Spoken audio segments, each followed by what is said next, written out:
Welcome to Money in Motion by Trade the Chain. If you want more from CJ and Monte, subscribe to Trade the Chain and get access to the TTC community Discord, weekly futures reports, AI-driven cryptocurrency sentiment indicators, and other exclusive content. For a 14-day free trial, visit tradethechain.com or visit the link in the video description.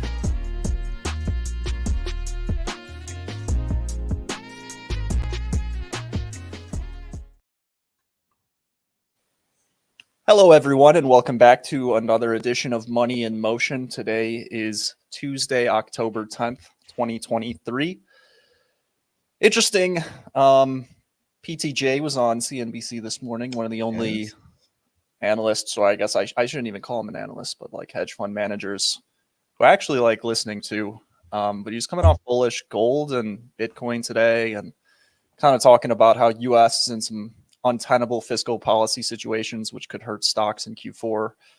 So I thought that was interesting overall. But Monte, I mean, just kind of touching on that subject to start, I bet that made you feel a little bit better in some of your longs, maybe not others. Oh yeah, no, it definitely made me feel better. We joke about a lot of talking heads being fades, but when PTJ speaks, I listen. He doesn't often say things that are out of pocket, and he's not saying things just to, evoke a reaction out of people like some other analysts that appear on CNBC. He's genuinely giving his opinion, and because of that, I respect him very much. And he was early to that move in Bitcoin way back in October of 2020. He appeared on CNBC and said very similar things to what he said this morning in terms of being bullish on those assets. So that has me encouraged. But before we dive into the show, I do want to just say good morning to everyone in the chat. I see we got a lot of different names. We got Jenna, good morning. Good morning, Ryan. Good morning, Phoenix, coming in from Frosty in North Dakota. The heat's out in my place. It's starting to get a little cold here in Chicago. Yeah, it's getting chilly here. I don't think we can relate to North Dakota though. That's something. No. I've seen Fargo, so I can relate a little bit, but I don't know if it's all like that. But anyway, good morning, Keith. Good morning, Phoenix. Good morning, Richard. Good to see you guys all in chat. And today there is a good amount to cover. CJ, if there's anything you'd like to start with, please feel free to do so, my friend. Yeah, there's definitely a bunch we can talk about. Yeah. The title of today's show is Will Macro Continue to Hurt, crypto? And thus far, after these kind of war conflicts or whatever, at least the initial reaction has been quite bullish in a variety of assets. Nothing really changing here in gold, just same with Swiss franc, just kind of still staying with the continuation, a little bit of weakness, but not really anything. Yeah, just random price action in the short term. While you have this up, if you don't mind, could you throw the 200-day moving average on there? So I had published a trade insight earlier in the week in our Discord. So I published a trade insight towards the bottom. CJ talked about how there's defined risk, good positioning to the upside, and good positioning, in terms of that bullish engulfing candle. I did go ahead and take 1/3 profit today as we are hitting that 200-day moving average, just in case we see a little bit of consolidation, kind of like what we saw with Bitcoin hitting its 200-day moving average. But the reason why I only took 1/3 off is because 66% of me still believes that this thing can continue to run. And if you combine that with the dollar analysis, I think that we're looking primed for continuation in the Swiss franc after we get above this level. So if you missed the move in our Discord, that's okay, because I still think that that's another one I wanted to mention. But this one, I think this is a good time to take some profit, move your stops to break even. And if you haven't entered yet, consider entering on a candle body close above the 200-day moving average. I think that is a very safe and reasonable trade in terms of what's available right now.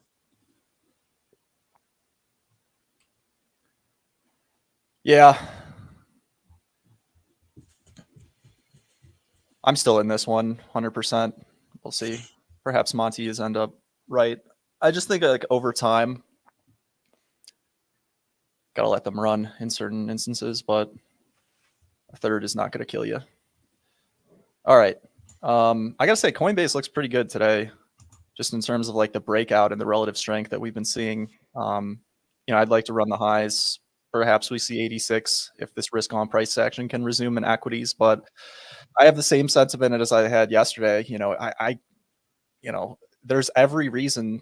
There's always going to be a reason to be bearish stocks, whether it's turmoil in the Middle East, whether it's de-dollarization, whether it's inflation, whether it's a CPI print coming later this week. But like, I'm not smart enough to account for all those factors, and nobody is, in a way that it's like more efficient than the general market. So, um, you know, we got our stops, we got our positions. There's nothing really to change that much. We're just really got to be patient and let the market do what it's going to do here. And before passing to you, Monty, I just want to thank Mike Davis for becoming a channel member. This is something we added over the weekend. Gives you exclusive YouTube perks, as well as like member shout outs and some other benefits you can read about. But we really appreciate that. It's a great way to support the channel. If you guys have ever, got some winning trades for us or anything, we hope, you find the content valuable here on a daily basis. And that's how Phoenix, you can get the Bitcoin emoji is through the YouTube thing. Yeah. Monty, pass it back to you for some further analysis. Thank you, CJ. I just want to quickly dive into some Bitcoin analysis, and I'm going to start by doing, or just pulling up the Trade the Chain dashboard here. And overall sentiment's neutral.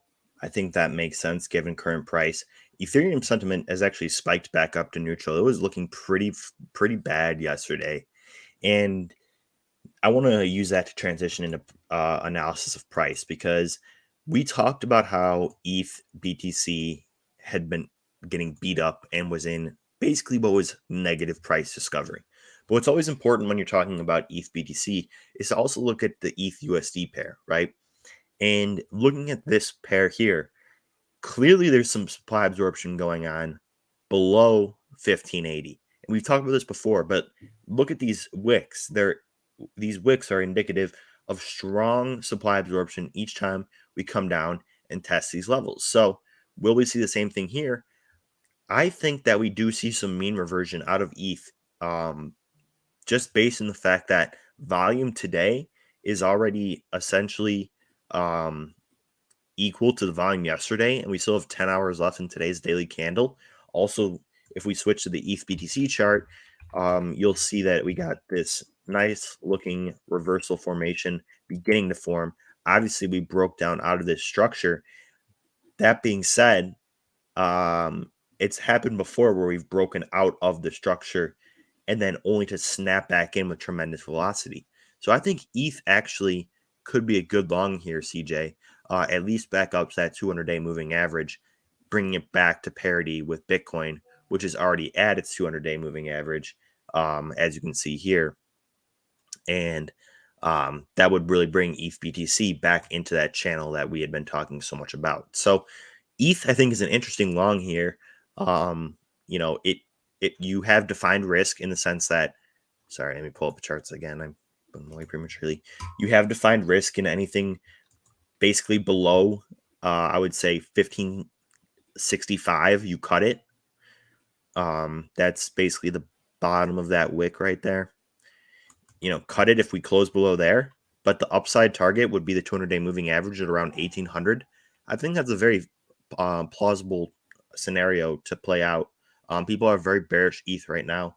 Looking at the funding rates for ETH, well, they're actually positive, so people are buying ETH. So that is interesting to note as well. Not going to be a short squeeze catalyst, but that doesn't mean that price can't go up. I think that a healthy amount of positive funding isn't something to be concerned about, and I do think that we could see ETH show a bit of mean reversion here. So while Bitcoin kind of is stuck below its moving average, we're seeing ETH bounce from the lows. I think that if we can manage to, close above or close green today, that could set us up for some really nice price action for the rest of the week. Thank you for that analysis, Monte. I apologized that I was giggling while you were. Yeah, can you grow up? Well, I mean, say that to some of our viewers. Funny stuff though. There, love it. CJ, one thing I did want to ask you about is, you know what I'm going to say? The Yukon Cornelius trades. Oh, Gold, silver and gold, my friend, silver and gold. Gold has been, PTJ didn't just talk about Bitcoin, right? He talked about gold as well. I thought that was interesting that he talked about them in the same breath. What do you make of that, and what do you make of gold at its current levels? yeah, it's an interesting fundamental story. I mean, you guys know my positioning at the current levels. I did get long like yesterday. Price hasn't done a whole lot since then, but the basics just revolve around the setup for me, which is, you have defined risk where you can stop out below the local low. You had a massive instance of just like liquidity getting drained from the system and just a lot of panic with that selling cascade we saw last week. Not only was that in the gold, but I mean, we also saw similar things in the dollar. So now we're starting to see that reverse. And yeah, even without the fundamental backdrop, I think if we just squeeze some shorts that are currently in the market, we could go up to like 1920, 1940. However, if Tudor is right, and we do have this macro trend where maybe the non-producing assets, or the assets that are more commodity driven or supply driven, like gold, like Bitcoin, get a bid, and maybe Bitcoin goes up to 40,000, maybe gold goes up to 2,000. But none of that really matters. I mean, like, I'm in the position, I have the risk managed. Now we just let the market do whatever it's going to do. So. Yeah, that's what you got to do is enter the trade and try not to overthink it, and try not to do too much, because I think that can be the enemy of a lot of people that would otherwise be successful, is they end up just doing a little bit too much. Yeah. Is there anything you want to go to next? Yeah. There's some more stuff we can definitely talk about. And one thing I did want to mention today is Tesla. Pull up that chart quickly. Yeah, I want to talk about some of the Q stocks too. Okay. But let's hear what you got on Tesla. Feel free to interject at any point. But this is an interesting one, right? Because earnings are on the horizon here. They're approaching very quickly, man. These earnings reports really sneak up on you if you're not paying close enough attention. But I mean, it's hard to come into this one with an assumption that there's going to be bearish price action subsequent to the earnings report. As you can see, like here, we did get some negative price action following earnings, but that was met by essentially a month and a half of up only price action. That was one of the best trades of the year. Now, do I think that will happen following this earnings report? I mean, the market structure is very different. This time we're trending up.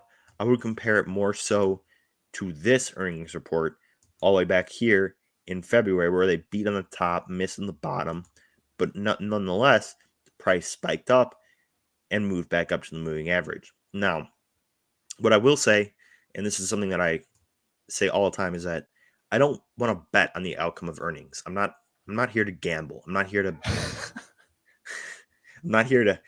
not always. Sometimes. Let's not forget Ollie's Bargain Market Superstore. that was like 5 years ago. But anyways, I'm not looking to bet on what the earnings are going to be, but I will bet on what people will do leading up to and following the earnings, right? That's how I like to play these earnings reports. So what I think is, if you look at these earnings reports, and that's what most retail traders are going to do, is they're going to be like, okay, look at Tesla's earnings. Look at their last 1, 2, 3, 4, 5, 6. 7, 8, 9, 10 earnings in a row they've beat. Will this be the 11th? I don't know. Like I said, I don't care to bet on it, but people probably think that 10 in a row, there's going to be an 11th positive earnings in a row, and price is going to continue. So we have some time until the 18th, 8 days to be exact. And I think that getting into a trade and then getting out of it right before will be actually pretty favorable. I think you can get in right now. The volatility is relatively low. I mean, price is spiking, but you can still get options at a relatively decent price, and then you'll be able to sell them around earnings and harvest some premium as well, making it a very profitable trade. So this is one that I have on my radar. I have not yet put it on the options position. I think I'm just going to go with a call spread here because I don't think that there's going to be much consolidation. I'm expecting more of a straight move up towards this level here of 278 prior to earnings. And then right prior to earnings, I'm out. I'll react to the results of the earnings and how people are responding to those. But I think that leading up to the earnings, we can see some continuation of this sort of positive price action of Tesla, at least up this 280 level, which makes for some nice profit. And yeah, I mean, I'm an ETH trader. I'm definitely here to gamble a little bit. I mean, it's a little bit of gambling. There's definitely some overlaps between gambling and trading, but I like to think that by applying risk management and, defining risk, I'm not just betting on the 49ers to beat the Cowboys. This ain't no joke. No. This game does not get any easier the longer you play it. So sorry to be the old man. But anyways. Old man Jenkins. Keith says he's going to roll up his Tesla and Amazon. I like that play, Keith. Well done. Congrats on the trade. CJ, do you have any thoughts on either Tesla, Amazon, or like you said, any other Q's assets? Could you please bring up AMD? That one has just been breaking out from a long downtrend, and it's just been showing some relative strength. I haven't traded a lot of these equity options lately. I have not looked at these charts either in a little while. So me looking at them today and pulling them up, I think I just feel late. It's like I'm not going to trade any of this stuff, but I'll say it does look like it's recovering and it's bouncing off that 200-day average and starting a decent little uptrend here. Perhaps this is the top, but it's definitely a nice recovery after what we've seen throughout last week. No doubt. One of my favorite stocks, first stock I ever bought, for those of you who don't know, first stock I ever traded, is AMD. So, maybe I'm a little biased, but from a technical perspective, this could be, we could be talking about soybean oil. It doesn't matter. Just looking at this from a purely technical perspective, I think the risk reward to the upside is very favorable. You have that gap, which I highlighted at the top of the zone of there, that was set all the way back here at the beginning of June. And, with that gap, I think that this is looking like a nice trade in terms of risk reward. You stop yourself out if we show signs of weakness and we start to break below yesterday's candle body close.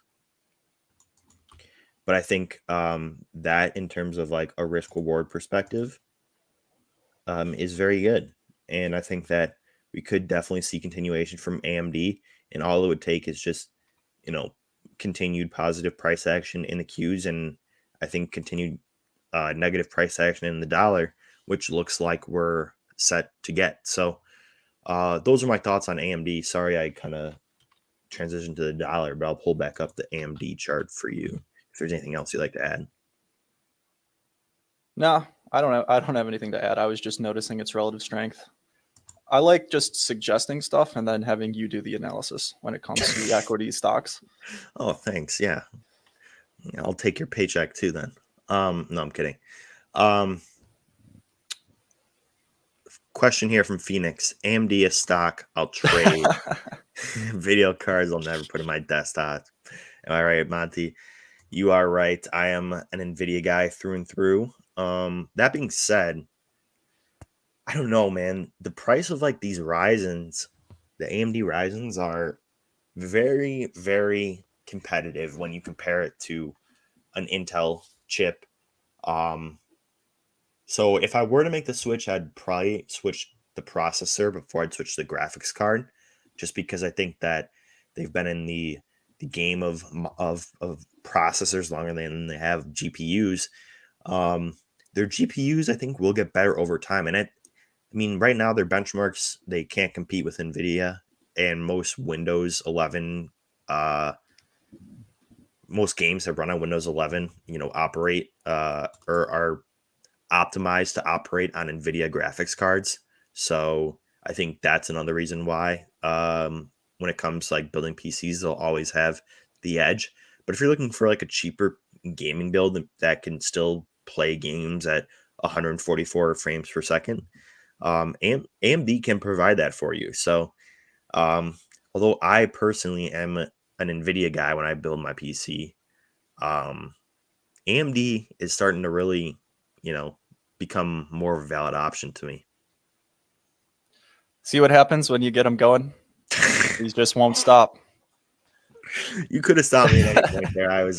That was a. I'm playing. I'm just playing with you. We appreciate it. Before we wrap up the show, or at least last thing I have to say, I don't think that oil is a buy here. It's down a little bit today. I think XLE is basically flat right now, but I have no position in that. I'd like to see it creep up a little bit more. If it just goes straight down from here, like I'll miss it. That's fine. But yeah, the oil chart in particular, it's just something I want to see come up a little bit more. Give me a little bit more defined risk. We'll see. But I just don't think it's going to. I don't know if it's going to serve as like the war hedge or the fear hedge that a lot of people are making it out to be, based on all of those bullish fundamentals that we've seen. We'll see. Nothing here as of now. Just kind of got to be patient until the setup presents itself. But that's one that could be getting interesting in the next week or two. But that's all I have for today. If you want to, you have anything else? I just got one last thing I wanted to show Lucas. Take a look at these I just picked up. Bam. 2 Shohei Ohtani. Oh, nice. I actually like. All right, cool. Red foil board. One of them pitching, one of them hitting. And they're both numbered to 199. So like Bitcoin, there's a max number of these. But yeah, I was underexposed to Shohei. And I picked up some Shohei Ohtani cards. So that in conjunction with my sneakers and my jewelry, I collect a little bit of everything. So, but yeah, that's all I got for today, CJ. Yeah, see you guys tomorrow. Thank you, Phoenix. Appreciate you. All right, guys. Thanks so much. We'll see you back here tomorrow. Thank you for watching Money in Motion. If you want more from Monte and CJ, subscribe to Trade the Chain and get access to the TTC community Discord, weekly futures reports, AI-driven cryptocurrency sentiment indicators, and other exclusive content. For a 14-day free trial, visit tradethechain.com or visit the link in the video description. Thank you, everyone.